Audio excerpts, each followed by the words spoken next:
सब कुछ पैसा नहीं होता और जो भी जाएगा कुछ लेके नहीं जाएगा। तो साहब कुछ दुआएं भी ले लिया करो, सिर्फ बद्दुआएं मत लो। और इस गरीब की बद्दुआ लगेगी बद्दुआ, सबको बद्दुआ लगेगी। चाचा ठीक है, इतनी हिम्मत नहीं है। लेकिन चाचा जी एक जानकारी मिली कि लास्ट में हार मान के या जैसे भी अब क्या करता, मरता क्या न करता, उसे तो जो और एक कहावत भी है, जो रोगी को भाता है वही डॉक्टर बताता है। तो जैसा कि अभी जानकारी मिली है, मरता क्या न करता, जहां तक जब तक सांस रहेगी तब तक तो आस रहेगी ही। भैया तो जानकारी मिली है कि योगी जी से भी मिलने जाएंगे, इसमें जी कितनी भैया सच्चाई है? कोशिश तो कर रहा हूँ, उनके पास टाइम ही नहीं है। हम तो अपना घर देख के परेशान हैं, उनको पूरा प्रदेश देखना है। योगी जी से भी मिलेंगे, जानकारी मिले कि अखिलेश यादव जी से भी मिलेंगे। भैया मैं वही तो बोल रहा हूँ ना कि आप लोगों के पास टाइम नहीं है, मुझे सिर्फ अपना घर देखना है, आपको पूरा प्रदेश देखना है। तो आप लोग देखते रहिए, लेकिन कोई गरीब अगर रोता है तो आप लोग थोड़ा टाइम निकाल लीजिए उस गरीब के लिए। कोई गरीब आप लोगों के भरोसे रोता है साहब, आप लोगों के भरोसे पे कोई गरीब रोता है कि अगर मुझे कुछ होगा तो आप लोग देखोगे, आप लोग दो तीन देखोगे। बच्ची भी हैं आपकी, फिर कैसे परवरिश होगा? अभी तक सरकार भी 5 बच्चियां हैं भैया, 5 बच्चियां हैं, खेत अभी बेच 2-3 के बच्चों का भी शादी भी अभी करना 2 बच्चियां शादी करने के लिए बाकी है। मुझे क्या चाहिए? मुझे कुछ नहीं चाहिए। मेरा बेटा चला गया, जिस हीरा को मैं तराश रहा था वो मेरे हीरे को लोगों ने खत्म कर दिया। अभी तक क्या चाहते हैं आप? बस चाहता यही हूँ कि कुछ कर दीजिए कि मेरे और जो बच्चियां बची हैं उनको कोई तकलीफ ना हो। जी। और मुझ में अब काम करने की हिम्मत नहीं रह गई साहब, मैं अब मजदूरी नहीं कर सकता। बहुत मजदूरी किया लेकिन अब नहीं कर पाऊंगा। चाचा जी मेरी बच्चियों के लिए कुछ कर दो। अभी जैसे कि अभी बैठ के बात हो रही थी तो अभी भी आप सदमे में हैं, डर की स्थिति में, कह रहे हैं कि जेल से जैसे ही छूटेगा पूरे परिवार को तबाह कर देगा। इसमें कितनी सच्चाई है? हम चाह रहे हैं कि वो बातें को ऑन कैमरा बोल दीजिए। जी बिल्कुल, लग रहा है? जी बिल्कुल मुझे डर है और मेरी रेकी की जा रही है। मैं कुछ बोलूंगा तो लोग कहेंगे बैठ के कहानियां बना रहा है। रात को आया कोई आदमी आया, मैंने उसको देखा नहीं, कोई आदमी आया, ईंट का चट्टा लगा हुआ था, उस पे से भागा कूद के और ईंट का चट्टा गिर गया। मैं ऐसे टार्च जला के बोला कौन है बे? वो भागा ईंट के चट्टे पर से।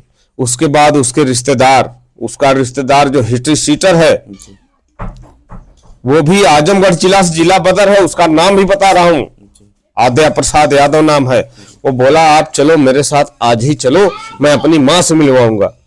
आपको अपनी माँ से मिलवाना है हमको? मेरा बेटा मरा है और आप अपनी माँ को लिवा के नहीं आ सकते? आप हमको लेने के लिए आए हो कि आप चलो मेरे साथ में? क्यों जाऊं यार किसी के साथ में, क्यों जाऊं? अगर मान लीजिए सब कुछ बता रहे हैं, सरकार को बार बार चेतावनी भी दे रहे हैं, बता भी रहे हैं, अगर कोई बड़ी घटना अगर हो जाती है तो इसका जिम्मेदार कौन होगा? अभी और घटनाएं होंगी, आज नहीं 2-4 साल बाद और घटनाएं भी होंगी। वो मारेगा जिस मकसद के लिए उसने मेरे बेटे को मार दिया, मेरा वंश खत्म हो गया, और उस चीज को वो हथियाने के लिए और भी कार्यक्रम करेगा। वो छूट के आएगा तो ऐसा ही करेगा।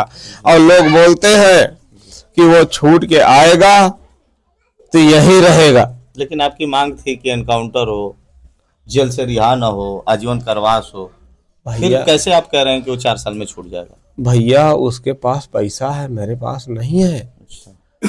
तो वो छूट जाएगा। अच्छा, जैसा कि जो दरोगा जी तो इस दुनिया में नहीं है, एसओ साहब हैं कि क्या है, अभी जैसा कि बैठ के जब आपसे बात हो रही थी तो बता रहे थे कि आते थे मुस्कुरा के, हाथों में ऐसे पैसा लेके बताते थे कि उसके पास बहुत पैसा है, आप मान जाओ।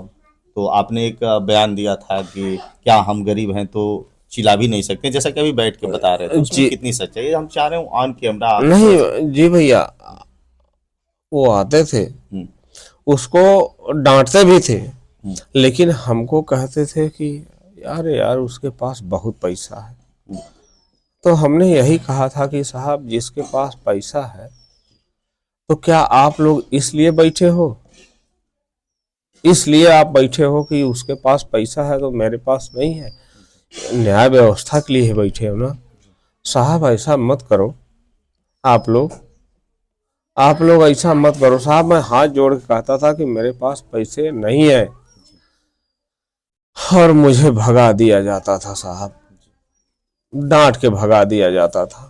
अच्छा, अधिकारी की तरफ से कोई धमकी वगैरह या फिर कोई गुंडे बदमाश इस तरह की कहीं से धमकी उमकी आई परिवार को? नहीं, अधिकारी के पास से धमकी नहीं आई और डायरेक्टली मुझे कोई धमकी नहीं देता, लेकिन गांव के लोग बोल रहे हैं कि वो बोलता था कि एक के मारने पे जो धारा लगेगी वही 4 के मारने पे लगेगी, तो आप लोग भी सेफ नहीं हो। तो इस चीज का मुझे डर है। अच्छा, अभी तक जो पुलिस अभी दिखती थी चारों तरफ घरों के आजू बाजू में हमेशा दिखती थी, 2-4 दिन तक लगता है फोर्स रहे, उसके बाद फिर अभी फोर्स की क्या स्थिति है? नहीं भैया, कप्तान साहब ने कहा मुझसे कि आपके लिए मैं लगातार ड्यूटी लगा देता हूँ। हमने उनसे माफी मांग लिया, हमने कहा हाथ जोड़ के कहा कि साहब हमको कुछ नहीं चाहिए, अब मैं जी के क्या करूंगा, बहुत करेगा कोई मुझे भी मार देगा ना। तो मैंने उनसे हाथ जोड़ के कहा कि साहब मुझे कोई सुरक्षा व्यवस्था नहीं चाहिए, मेरा बेटा मर गया तो मुझे क्या व्यवस्था चाहिए। जिस व्यवस्था के लिए मैं परेशान था, मैं खेत बाड़ी बेच देता था और लोग मेरे ऊपर हंसते थे कि पागल है। तो मैं पागल हूं साहब, मुझे कोई व्यवस्था नहीं चाहिए। उन्होंने कहा, जबरदस्ती करके कहा कप्तान साहब ने कि नहीं आप व्यवस्था ले लो। हमने कहा नहीं साहब मुझे नहीं चाहिए, मैंने मना कर दिया कि नहीं चाहिए साहब, क्या करूंगा सब लेके, क्या लास्ट सवाल चाचा हम करेंगे आपसे। लास्ट एम आपका ये है कि बच्चों का मेडल, बच्चों के जो किताबें, बच्चों को जिस तरह से सम्मानित किया गया है, सारा चीज़ लेके आप बोल रहे हैं कि पहुंचेंगे योगी जी के पास, एक बार अखिलेश यादव जी के पास, जो बड़े बड़े नेता हैं प्रेता हैं, उनके पास पहुंचेंगे, अपनी बातों को रखेंगे, इसमें कितनी सच्चाई है? जी भैया, मेरी कोशिश है कि मैं पहुंचूं और कोशिश यह है कि मेरी बच्चियों का भविष्य खराब ना हो।